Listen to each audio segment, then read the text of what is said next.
KVAQ-TV is sponsored in part by San Jose Jewelers. UTRGV, your dream ring awaits you. San Jose Jewelers will be at the Holiday Inn in Edinburgh from 10 a.m. to 5 p.m. October 6th and 10 a.m. to 3 p.m. October 7th. San Jose will be available for personal design sessions to create your perfect UTRGV graduation ring. Exclusivity, luxury, and tradition all in one. The opportunity to craft a ring that is uniquely yours awaits you. Coming up, a UTRGV professor talks about misconceptions surrounding the deaf community. Plus, a group of musicians take the stage at a chamber recital. And the UTRGV women's golf team opens its fall season. KVAQ-TV starts now.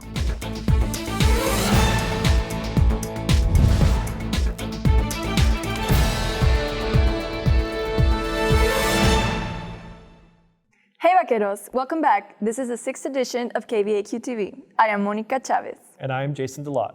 Today is Monday, October 2nd, and at the top of the newscast. Misconceptions about the deaf and hard of hearing community are coming to light. A UTRGV professor says minimal accessibility and a lack of understanding are the problem. Andrea Flores with the story.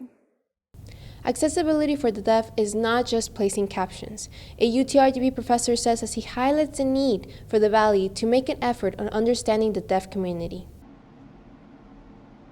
Highly qualified access is important. Many people assume that just adding English captions is access. No, not really. Because many deaf people struggle with English because it's not their first language. Their first language is ASL, and it's a completely different language than English.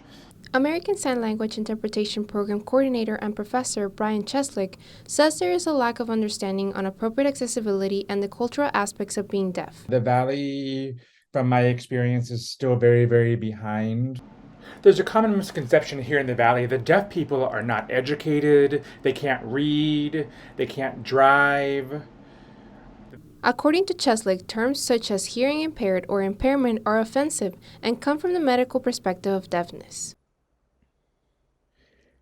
The medical perspective sees deafness as something that needs to be fixed. Third-year graduate medical student Courtney Austin says being deaf requires a lot of self-advocacy. She says she considered her deafness an impairment while growing up, but now her interest towards otolaryngology stems from the desire to provide deaf representation in the medical field. It's not necessarily an impairment. I can just kind of use it to approach problems a different way than most people would, but it's kind of what everyone does in some way. Austin says she has witnessed issues and communication barriers in hospitals where equal access is not possible and doctors do not know how to approach a deaf or hard of hearing person. Cheslick says that going to a doctor's office is already a scary experience, so when a deaf person asks for accommodation, it is because they need it. Let's try and make things a little more easier for the patients by providing them with the communication access they need without any barriers. That's where we need to really improve. And to get to that point where these systematic barriers that are set in place in the world are removed. Those barriers oppress the deaf community. Deaf with a lowercase d stands for hearing loss, while deaf with a capital D is someone who's actually deaf, uses ASL, and is part of the deaf community. Hard of hearing is another word that people can use to address someone. For KVAQ-TV in Edinburgh, Andrea Flores. The UTRGV School of Music faculty performed in a chamber recital last Monday.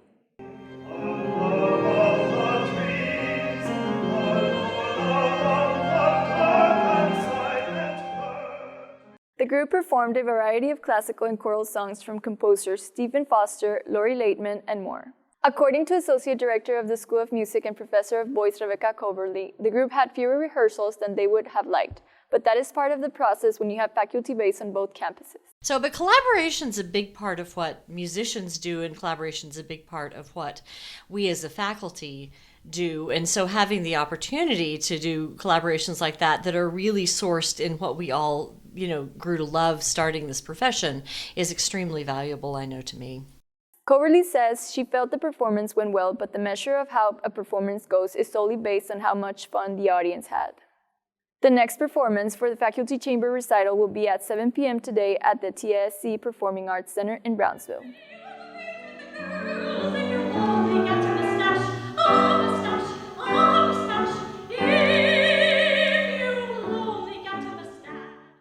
With World Teachers Day approaching, one substitute teacher shares her thoughts on education post-pandemic. The COVID-19 pandemic may be over, but Texas is still in the middle of a teacher shortage. Substitutes like Alita Isabel Rodriguez are having to fill in for teachers more frequently. According to the Texas Education Agency website, 13.4% of teachers left between the fall of 2021 and the fall of 2022, an increase from the prior year's 11.5% and the 9.3% the year before. English junior and substitute teacher Alida Isabel Rodriguez highlights one of the reasons she saw teachers leave post-pandemic.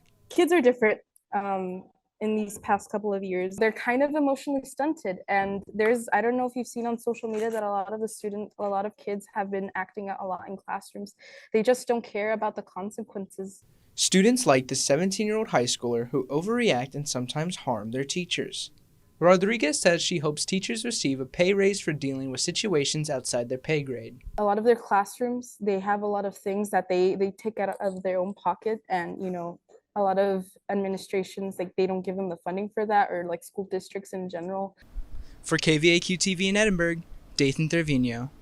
Love is in the air, or in this case, self-love, as UT held Rio Grande Valley and Talk About It Texas hosted Más Amor, a self-care celebration event in the Edinburgh Ballroom last Tuesday. The celebration featured tablings from on and off campus organizations such as the UREC and Texas Rising, providing information about taking care of one's body and mind. Students in attendance played games and participated in group activities to express themselves and unwind. Program coordinator for Talk About It Texas, Bianca Vieira, says that being able to distress is crucial as a developing student. A lot of times we go because we feel like we need to, but we don't take care of ourselves. Taking a step back, respecting our bodies, respecting our minds, these services that we have here today can help them with that. Talk About It Texas will host more events throughout the school year for student health. To view available resources on campus, visit utrgv.edu/health services. The UTRGV women's golf team opened the fall season with a 10th place finish at its first invitational competition last Tuesday. Tristan Cortez with the story. While the sun beats down here at Champion Lakes Golf Course in McAllen, the athletes of the UTRGV women's golf team are perfecting their game and prepping for what the rest of the season has in store. At the Rawls course during Texas Tech's Red Raider Invitational, the team shot a final 3-round score of 926, including a low of 296 the second round. Teams from across the country competed at the Invitational, with Texas Tech taking first and scoring 847 over the competition. UTRGV women's golf coach Brian Navoa gives his encouragement to the team and emphasizes that the commitment to the game is what counts. Being competitive is about taking care of what you can take care of every single day, what you can control, and just from a commitment level, that's how we're judging ourselves, and that's how we're measuring our progress. Golfers Preston Saiz and Cristina Galvan managed to place at the Invitational. Saiz tied 39th with a score of 231, and Galvan placed 58th with a score of 253. As a first-year freshman at UTRGV, Saiz says that becoming a student athlete has been a new but exciting process. Since we have such good academic advisors for the athletes, it's been a lot easier. Back on its home turf, the team mainly practices at Champion Lakes Golf Course 4 days a week. To facilitate the experience and contribute to future success, Champion Lakes Golf Course is building a facility that will house the golfers. Director of Golf for the City of McAllen, Carlos Espinosa, says the facility is a part of a mutually beneficial relationship between UTRGV and the city. The building's going to be basically a home for them. It's going to have heating areas with all of the technology available for analysis of golf shots and golf swings. It's going to be a tremendous facility. The women's golf team is playing the Big O Classic today and Tuesday in Omaha, Nebraska, and the Aggies Invitational October 9th in Las Cruces, Nevada. The facility here at Champion Lakes will be unveiled in the coming months by the city of McAllen. For KVAQ-TV in McAllen, Tristan Cortez. And that's a wrap for us today. Make sure to watch us Monday through Friday on VCast monitors and social media. For KVAQ-TV, I'm Jason Delott. And I am Monica Chavez. Have a great week, vaqueros.